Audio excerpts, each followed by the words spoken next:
வணக்கம். விஷ்ணு சஹஸ்ரநாமத்தில் வரக்கூடிய ஒரு நாமாவளி அச்சுதா. அச்சுதாங்கிற திருநாமத்தை பற்றி உங்கள் கூட நான் ஷேர் பண்ண விரும்புகிறேன். அச்சுதா மாறாதவன்னு அர்த்தம்.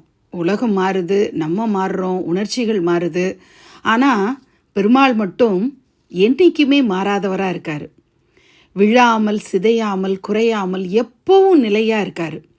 நம்ம விழுந்தாலுமே தள்ளாடினாலுமே நம்மளை எழுப்பக்கூடியவராக இருக்கார். தாங்கக்கூடிய கையாக அச்சுதனுடைய கை இருக்குது. அச்சுதாங்கிற திருநாமம் ஒரு பெயர் கிடையாது, அது ஒரு வாக்குறுதி. நீ விழுந்தாலும் நான் உன்னை விடமாட்டேன் அப்படின்னு சொல்லக்கூடிய ஒரு வாக்குறுதி, அருள் வாக்கு. நிலையானவராக இருக்கார் பெருமாள். அன்பு நிலையானதாக இருக்குது. அவர் நம்ம மேலே காட்டக்கூடிய அருள் நிலையானதாக இருக்குது. அச்சுதா அப்படிங்கிற திருநாமத்தை ஒவ்வொரு முறையும் ஜபிக்கும்போது நமக்குள்ள ஒரு அமைதியான குரல் ஒலிக்குது. அந்த குரலை கொஞ்சம் காது கொடுத்து கேட்டால் அது ஆன்மாவுடைய குரல். நீயும் மாறாதவன், நீயும் உண்மையானவன், நீயும் நிலையானவன், நீயும் அச்சுதன். அகம் பிரம்மாஸ்மி.